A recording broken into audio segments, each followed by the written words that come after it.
make a motion. I got a motion by Councilwoman Gordon, second by Councilwoman Lacy. Any objections? Hearing none. Mr. Brown? Yes. Ms. Gordon? Yes. Mr. Hubble? Yes. Mrs. Lacy? Yes. Mr. Riviere? Yes, and I also want to say it's refreshing to see two of our employees moving on, moving up, passing their certifications, and because that's been lacking for the last couple of years, and it's great to see Yes, sir. that this is going on. Thank you, Mayor. You're welcome. Motion passed. Thank you. Agenda item 9, consider authorizing mayor's leave recommendation to reclassify Calvin Skelton from a student worker to a part-time labor in roads and drainage from up to 28 hours per week at $11 per hour until such time as an employee out of unpaid leave returns. And council, what's going on here is currently I have an employee who has serious medical conditions and he's on family medical leave. And until he returns, we still have that vacancy. And the city is not losing any funds because he's not getting paid at this particular time. I got good recommendations from Mr. Bass that this student worker who worked with us for the last month and a half has been successful in doing some outstanding work performances during his tenure here. And he's willing to keep him on board until that time a decision is made as to whether the former employee will return to the city. But ma'am, is that the child that just graduated from high school or in high school? Right. Okay, He's graduated. Yeah. Yeah, he's graduated from high school. I'll make a motion to approve. Second.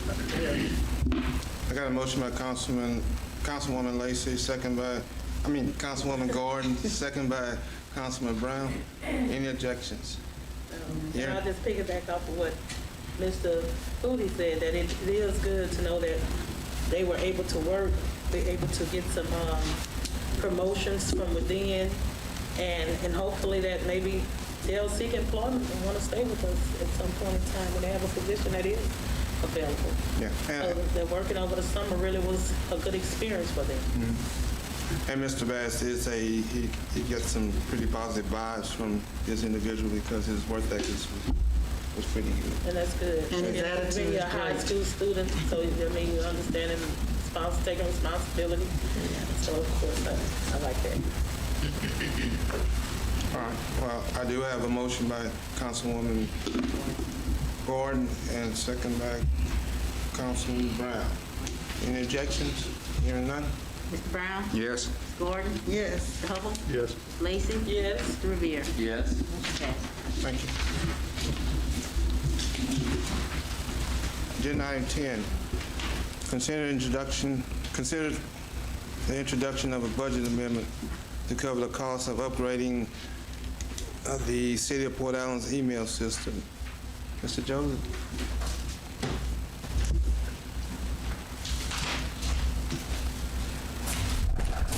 Good evening, Council. As you know, we've been discussing this item for quite some time. We received some quotes last year, and we had those quotes updated. Currently, our email is not in compliance with the state data retention policies. Upgrading the system will afford us an opportunity to perform administrative tasks that we do not have access to now. It is the recommendation of our IT solutions provider, Essential Solutions, to purchase a Microsoft Exchange server that has a 5-year useful life and will host the city's email on site. Essential will perform all maintenance and service through our existing service contract. The useful life is estimated at 5 years. It could last longer. The suggestion is that as long as the software is being supported by the manufacturer, we can continue using it. We would ask for a budget amendment in the amount of $20,004.99. That involves a server purchase at $13,562.99 and approximately 64 hours of labor service to install it. at $100 an hour, and that would be the only investment to maintain this system. The only significant investment going forward, we will be responsible for I'm sorry, purchasing. Lance, I can't hear you too well. That is the only significant investment to maintain this system. The routine maintenance would be performed under our existing service contract, and we would have a yearly cost of approximately $300 for the GoDaddy UCC certificate and the CloudBerry backup to support the system. Any questions?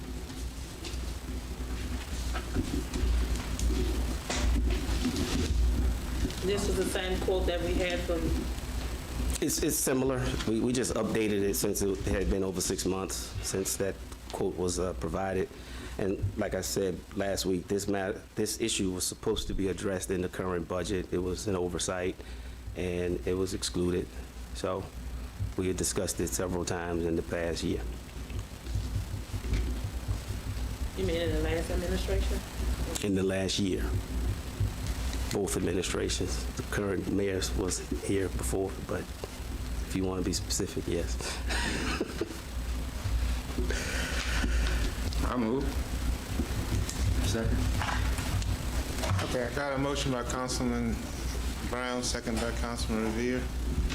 Any objections? Hearing none? Mr. Brown? Yes. Ms. Gordon? Yes. Mr. Hubble? Yes. Ms. Lacy? Yes. Mr. Riviere? Yes. Motion Motion passed. passed. Thank you. Councilman, the next agenda item, we need to do an amendment. Should I?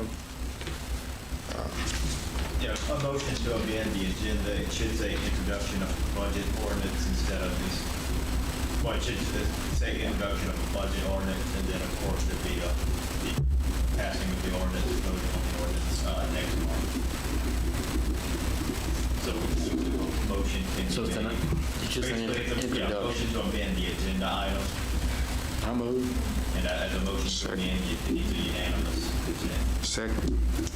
Okay, I got to amend this item. I got a motion by Councilman Riviere, second by Councilman Brown. Any objections? Hearing none? Mr. Brown? Yes. Ms. Gordon? Yes. Mr. Hubble? Yes. Ms. Lacy? Yes. Mr. Riviere? Yes. Thank you. Motion passed.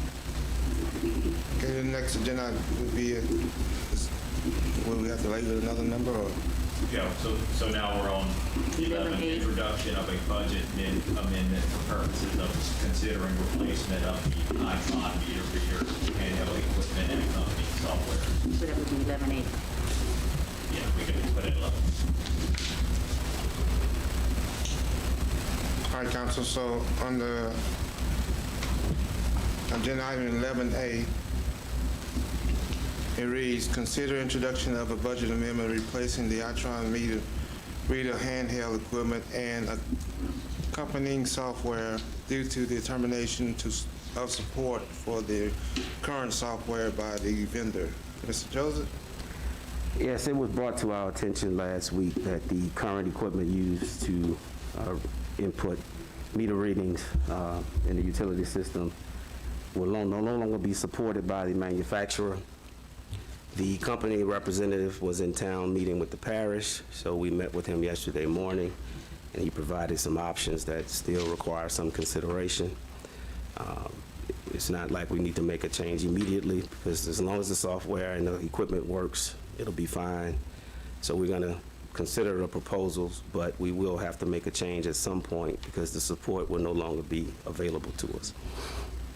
That being said, we have several options. We will have more specific information for you at the next month's committee meetings. However, we wanted to get the introduction of the ordinance this month so that we can move forward once the specific information is obtained. Well, Lance, not that it would happen, but it is possible. Like, the system would crash. The guys would have to read meters on pencil and paper like a old school, and everything would, that would be what we'd be up against, pretty much. I'm not going to say that. I think that the company does have equipment that can be borrowed Okay. in the event that occurs. Right. It's just that going forward, once they stop the software support, then that equipment will be kind of isolated and outdated, of course. And then we'll be in a situation where we have to make a decision as to how to move forward. So you're just trying to get ahead here? Absolutely. I move. Second. We got a motion by Councilwoman Lacy, second by Councilman Brown. Any objections? Hearing none? Brown, Yes. Gordon, Yes. Mr. Hubble, Yes. Mrs. Lacy, Yes. Mr. Riviere. Yes. Motion passes. Thank you. Agenda item 12, considering accepting recommendation of PEC Incorporation to award substantial completion of the 8th Street water line improvement performed by Callahoola Contracting Company under the CWEF grant. Ms. Anna? Okay. The CWEF 2018-2019 water system improvements was awarded to Callahoola Contracting and has been completed in the amount of $30,947. The original bid amount was $47,282, and the leftover funds can be transferred to the next CWEF grant. All of the punch list items have been complete, and we recommend substantial completion for the water system improvements on 8th Street.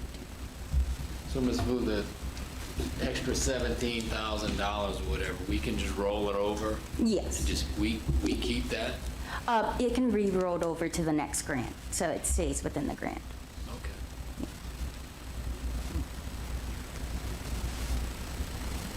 I'm For the a, next water project? It's going to be on Louisiana Avenue. We don't know when we're gonna start it yet, but we can start it when y'all guys I are ready. think it was supposed to have another one on Georgia Street. It was supposed to finish it. Aaron said that the one on Georgia Street was no longer needed, and he recommended doing it on Louisiana Avenue.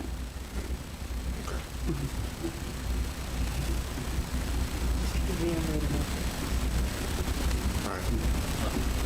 I move. I got a motion by Councilman Riviere, second by Councilwoman Lacy. Any objection? Hearing none? Mr. Brown, Yes. Mrs. Gordon, Yes. Mr. Hubble, Yes. Mrs. Lacy, Yes. Mr. Riviere. Yes. Motion passes. Thank you. Yeah. And we have one more item on the agenda that wasn't on here. It's the contractor's pay app for the first pay app, and it's in $29,399.65. So that's out of the $30,000 from previous. What the price was this again? It's at $29,399.65. No, that's the same one, but that's without the retainage amount. The retainer. Yeah, I mean, We got the payout today. So the agenda was posted yesterday. Okay. Yeah, so. If y'all want to amend the budget, amend the agenda, go ahead and put that pay application on your engineer as recommending approval, and then y'all can go ahead and have the approval rather than wait for the next month. yeah. So if somebody would like to make a motion to amend the agenda for purposes of considering payment of a construction pay application.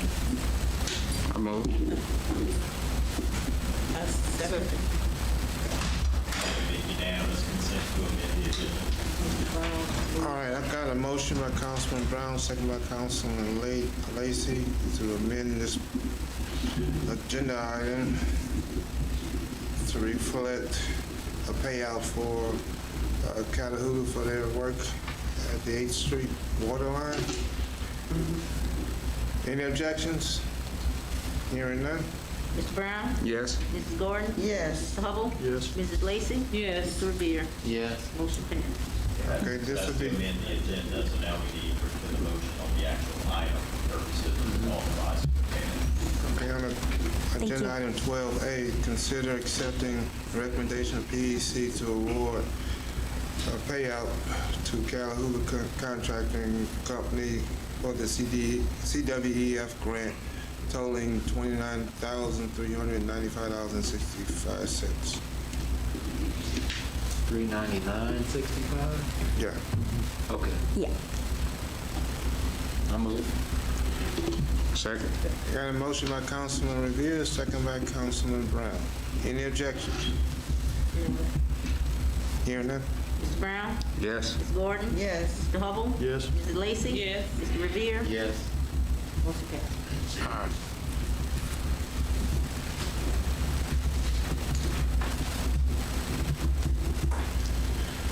Agenda item 13, public hearing to obtain views regarding the adoption of an ordinance to amend the fiscal year 2021 to 2022 budget in the City of Port Allen's Police Department capital outlay budget to authorize the purchase of 4 bulletproof vests and the purchase of 3 vehicles to the amount of the state contract quotes.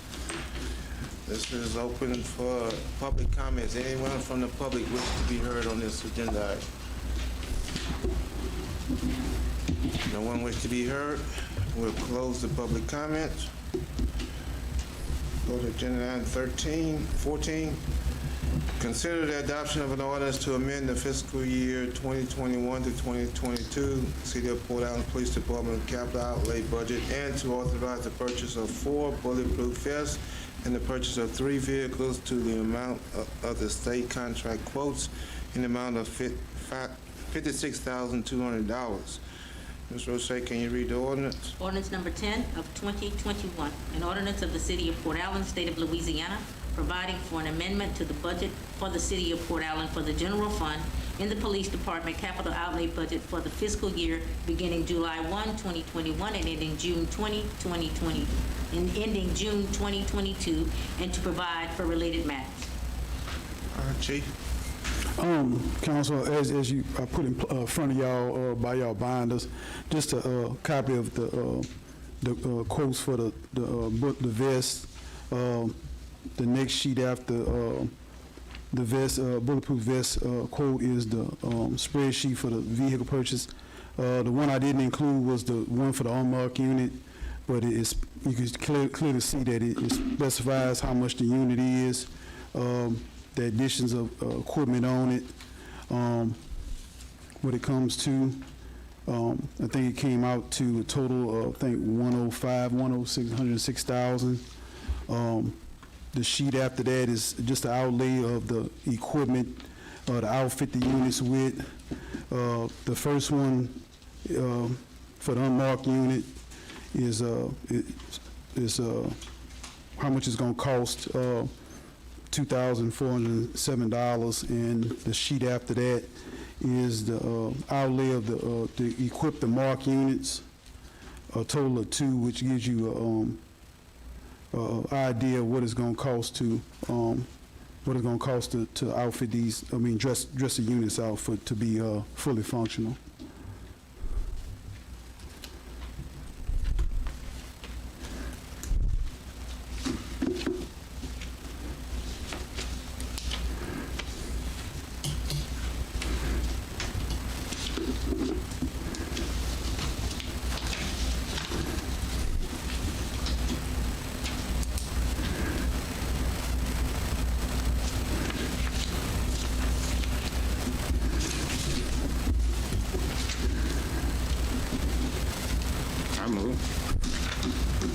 Second.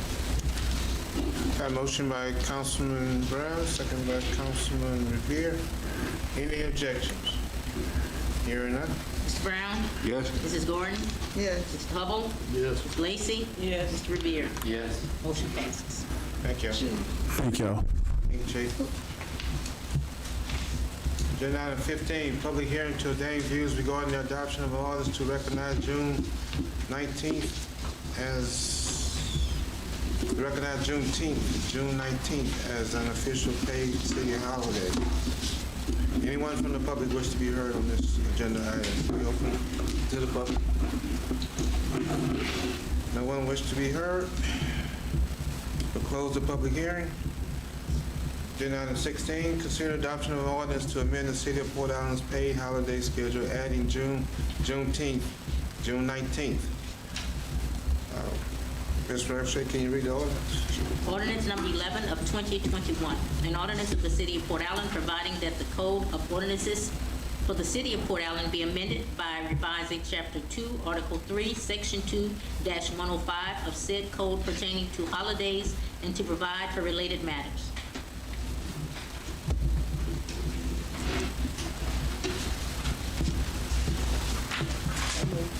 Second. Got a motion by Councilwoman Lacy, second by Councilman Brown. Any objections?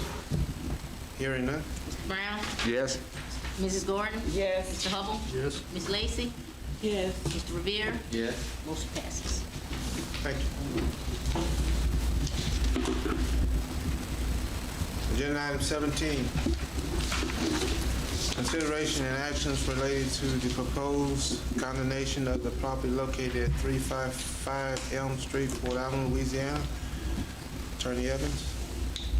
All right, council members, you should have a package of documents in front of you, and we'll walk through them. The first document you should have related to this matter is that property inspection report from the third code architecture dated June 22nd, 2021, of the property located at 355 Elm Street, the city of Port Allen. As you can see from that report and the accompanying photos, the city's architect, Mr. Alexander, has opined that based on the condition observed at the time of the inspection, it is the opinion that the structure poses a health and safety risk to the public.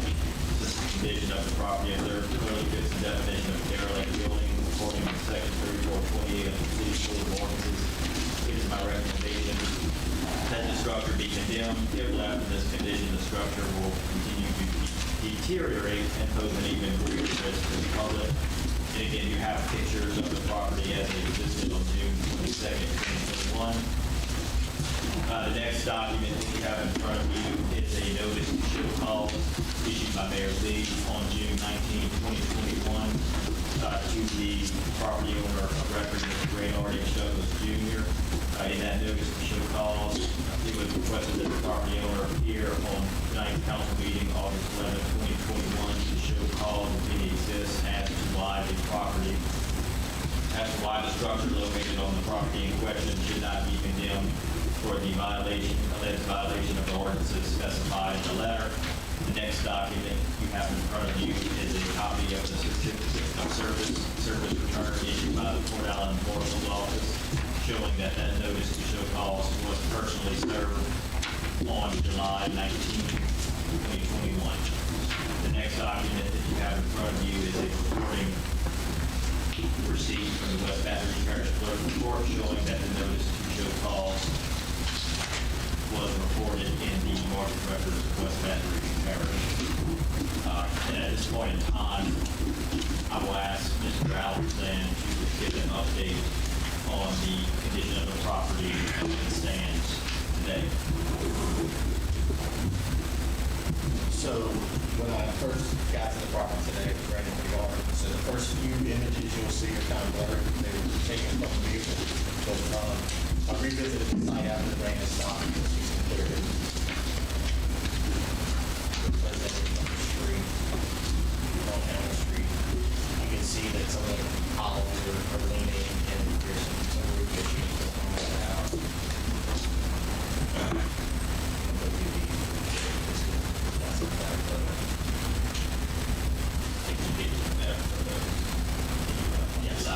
Yeah, so this photo here shows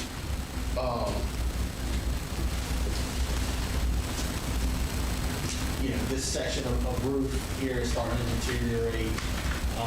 The fascia soffit is all, in some places is missing completely. This is, this underside is all exposed. This corner is starting to separate, where the framing is starting to pull apart. This is a close-up of that same area.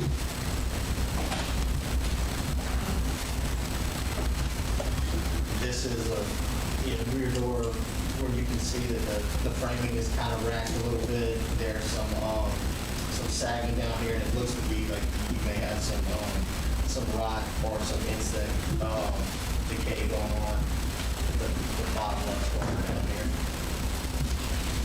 I tried to get as high up as I could and take a picture, but there's a significant sagging in the roof here that indicates that there's a framing failure. This wall is starting to buckle, indicating that the sheathing is starting to deteriorate underneath the siding. And you can see some of the solid panels that are falling away from the roof frame.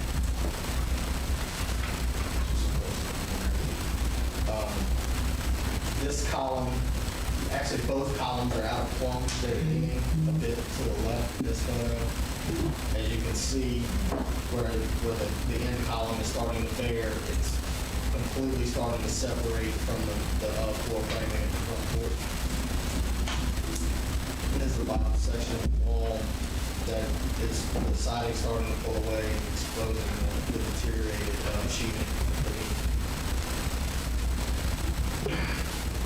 This is a fairly unique condition that you don't see very often, but this is the support for the beam that should be in this wall. It's pulling away, and it's also pulling away framing members that should be in line with the inside of this wall. So that whole front porch is basically wanting to pull away from the main structure of the house.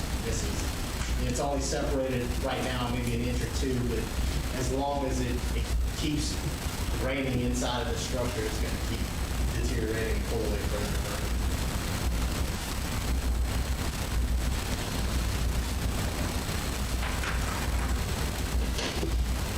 It's kind of difficult to capture in the photograph, but you can see that this wall is not level and plumb. It's fairly wavy as you start to go through here, which is an indication of a failure of the wall frame.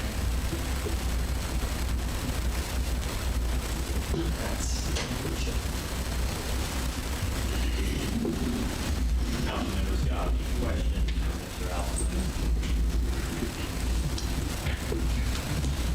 Someone lives there. Someone living, I'm seeing there like a One to you. air conditioner. No, it's empty. They're here today. I don't think anyone, when I went out in June to inspect the property, a neighbor had come out, and I asked them if anybody was living or staying in the structure, and they said at that time in June, the business was, that they really lived in it for a while. The owners are here tonight. And we will invite the owners to come up and address the council. Mr. Allison, I have a few questions for you.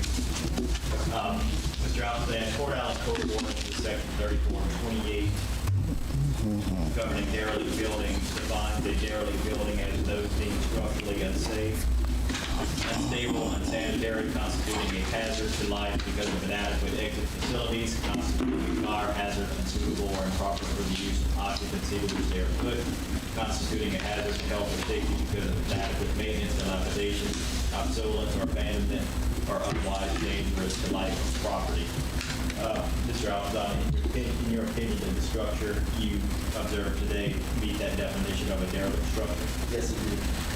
Mr. Alpizan, Port Allen Code of Ordinance, section 3428-2, defines a derelict building as vacant buildings, dwellings, and/or other structures or portions thereof deemed to constitute a hazard. Mr. Alpizan, in your opinion, did the structure you observed today meet that definition of a derelict building? Yes, it did. Port Allen Code of Ordinances, section 3428-3A defines a derelict building as those buildings to meet all of the minimum housing requirements listed in subsections A through L here and below. Subsection L being load-bearing structures. These are the portions of the building, dwellings, and other structures, such as the rafters, beams, and load-bearing walls that carry most of the weight of the building, dwelling, and other structure. These ports must be in a good condition and be able to support the weight of the building, dwelling, and other structure. These ports cannot have extensive termite damage. These ports must be double plumb and sturdy. Mr. Alpizan, in your opinion, did the structure you observed today comply with all of those requirements? No, it does not. Port Allen Code of Ordinance, section 3428-3B, governing foundation walls, requires foundation walls must be level and plumb. Foundation walls cannot have floors cracked or breaks. Foundation walls must keep out rodents and/or other pests. The space underneath the raised building, dwelling, and/or other structure must be free of debris. The foundation cannot have any rotted columns or missing or leaning piers. The foundation cannot be sagging or breaking. Concrete cannot be crumbling or cracking. Mr. Altazan, in your opinion, did the structure you observed today comply with all of those requirements of the ordinance? I did not observe the foundation walls. However, some of, where the column was bearing on the, on the edge of one piece, it did not look like it would fit that definition. Port Allen Code of Ordinances, section 3428-3C, governing exterior walls, requires the exterior walls must be level and plumb. The exterior walls must be free from large holes, breaks, and or loose or rotting materials. The exterior walls must prevent water and wind from entering the building, dwelling, and or other structure. The exterior walls must be watertight. Mr. Altazan, in your opinion, did the structure you observed today comply with all of those requirements? Port Allen Code of Ordinances, section 3428-3D, governing roofs. The roof cannot allow rain or wind to enter into the buildings, dwellings, and or other structures. The roof cannot have broken or loose materials. Shingles, flashings, felt paper, or tiles must be in good condition. The roof cannot have extensive termite damage except for a period not to exceed 1 year following roof damage caused by a storm. The roof cannot be covered with a temporary covering. Mr. Altazan, in your opinion, did the structure you observed today comply with all of those requirements of the ordinance? Port Allen Code of Ordinances, section 3428-3F, governing rodents. The property has to be maintained as to keep rodents from nesting and to prevent rodent infestation. If rodents are found on the property, the rodents must be exterminated by approved processes which are not a threat to human and or pets. Mr. Altazan, in your opinion, did the structure you observed today comply with all of those requirements? I didn't observe any leaks on the site. However, some of the holes in the bottom of the wall that were shown could potentially let them in. So, Port Allen Code of Ordinances, section 3428-3H, governing stairs, steps, decks, porches, and balconies. These structures cannot be in danger of collapsing. Wood cannot be significantly weak, damaged, and or deteriorating. These structures have to be anchored to the building, dwelling, and or other structures and must be able to support the structures which they are designed to support. Stairways cannot be blocked, steps cannot be missing. Mr. Altazan, in your opinion, did the structure you observed today comply with all of those requirements of the ordinance? no, it does not. Port Allen Code of Ordinances, section 3428-3J, governing securing the property. There cannot be any broken doors, windows, and or empty door and or window frames on the property. These must be repaired and or replaced and or be properly boarded up as to prevent entry to the building, dwelling, and other structure. Mr. Altazan, in your opinion, did the structure you observed today comply with all of those requirements? It actually did comply with that. Okay. So all the doors were in place. They were all closed. And there were no broken doors. Port Allen Code of Ordinances, section 3428-3K, governing doors. Door assemblies, and door hardware cannot have significant deterioration. Screens cannot have large tears. Glass doors cannot be broken. A door must fit into the frame. Mr. Altazan, in your opinion, the structure you observed today comply with all of those requirements? With the exception of some deterioration around the door frame, I would say yes, it does comply. The doors do fit in the frame. They're there. They are serving their purpose for now. Okay. Port Allen Code of Ordinances, section 3428-3L, governing windows, skylights, and door frames. These must be in good condition and tight. These must prevent water and air entry. Windows must be operable. Windows that open must have fully functioning locks. Windows cannot have any panes missing or broken. Door frames have to be in good working order. Door frames have to be level and plumb. Door frames cannot have extensive deterioration. Mr. Altazan, in your opinion, the structure you observed today comply with all of those requirements? As observed, yes. I mean, I think the deterioration of the door frame is something that could be examined. All right, council members, you've heard from Mr. Altazan, who has opined that the structure is in violation of 8 sections of the ordinances governing your structure and buildings. If you don't have any questions at this time, we can allow the property owner to address the council. My turn. We were in the process of having that house demolished. We were looking for someone who would salvage the wood in it because the wood is cypress wood in that house. But we have a family matter, and I think a lot of people are familiar with it. It has been draining on both of us financially and mentally. So that house kind of got put to the back burner until this popped up. Like I said, we plan on tearing it down because we're gonna get that property leveled off and everything. We're rebuilding on that property. So it's just, like I say, it's just timing of a family issue that's really kind of put us in a bind right now to complete what we all wanted to do at this current time. But the full intentions is, like I say, to have the house torn down. That was why we moved out of it, because we were planning on, in the next 2 years, rebuilding on that site. But like I say, right now, future, it's kind of out of our hands right now with this current situation that we're dealing with.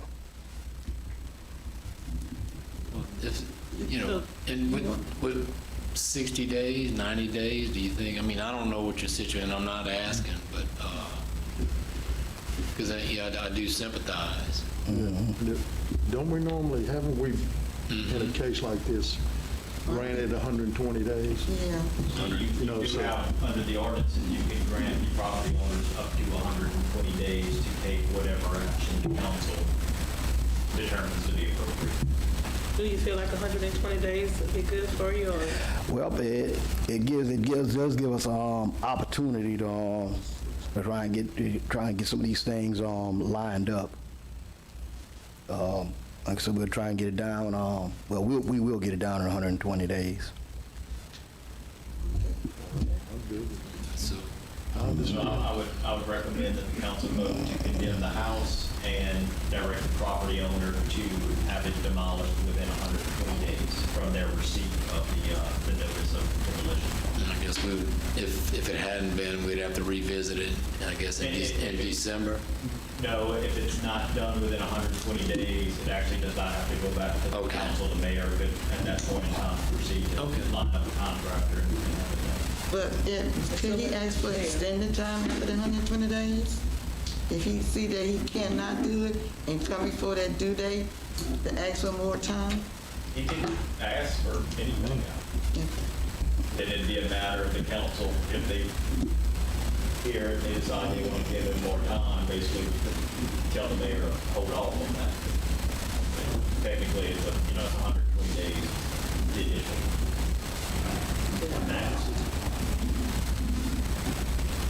I can understand why he wants to get the site list. Okay. I'm good with that. I'll make the motion to grant the 120 days. I second. That it's a motion to condemn the property. Condemn the property and give grant the property owner 120 days to demolish. Yeah, I agree with that. I understand, and I empathize with you all, what's going on in your personal matters. And I do believe that you do all deserve some time to try and take care of this. Hey, I do appreciate that. Thank you. I need a motion. I second. Yeah, you got it. I did. And I got a motion by Councilwoman Gordon, second by Councilman Hubble. Any objections? Hear none? Mr. Brown? Yes. Ms. Gordon? yes. Mr. Hubble? Yes. Ms. Lacy? Yes. Mr. Riviere? Yes. Motion passes. Thank you.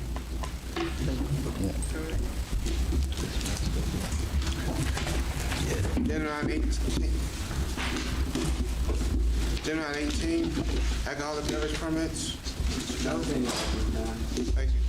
Agenda item 19, announcements and correspondence. I have a couple. We would like to recognize State Senator Ed Price and State Representative Ed Jordan for their assistance in helping the city of Port Allen secure grants in the amount of $150,000 for the sewer plant rehabilitation and for $400,000 to start phase 1 of the closure of the drainage canal at Corn Park at 14th Street, and also the development of the roadway from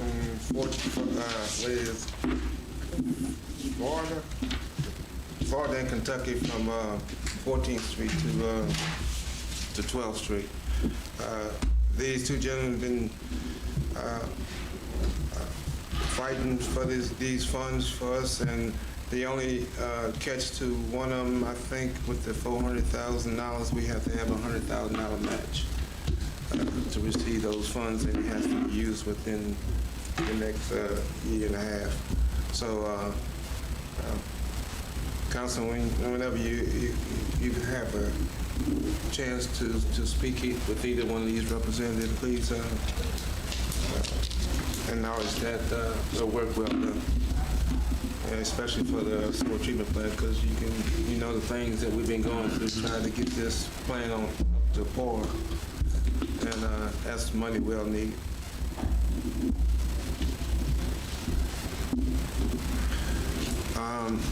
And those funds is something that hadn't been used as of yet, right? No, they haven't. And the other announcement is on a sadness I heard today that Jerry Cohen with the RMI passed away last week.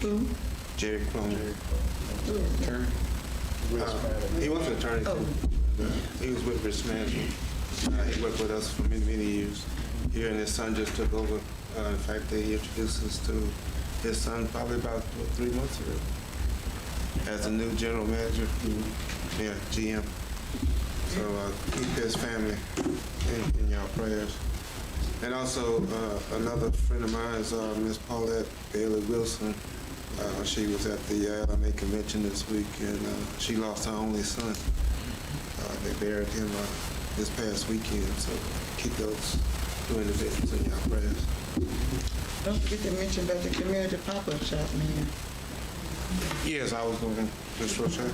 Yeah, on Saturday, I think it might be one of the last events we have. We're going to try to be careful on Saturday, because we are going to have our pop-up shop at the West Baton Rouge Community Center and surrounding areas.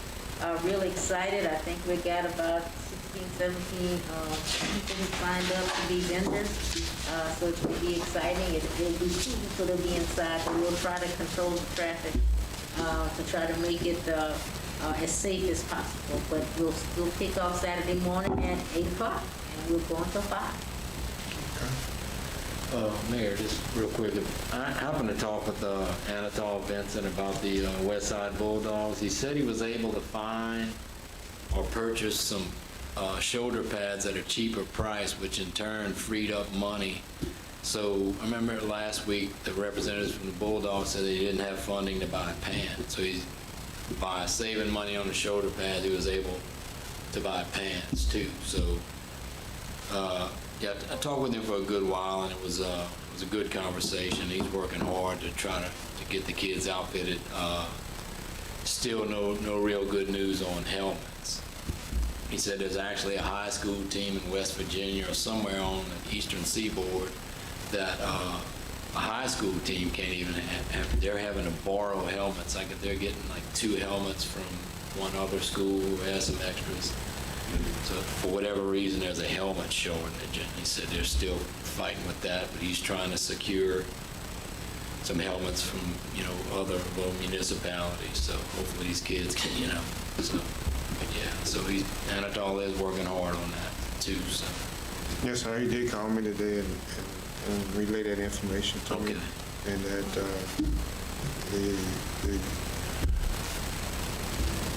the savings that he had on the shoulder pads, he did purchase 80 additional pairs of pants for the players, so they're going to be fully equipped, except for the backlog and the arrival of the helmets.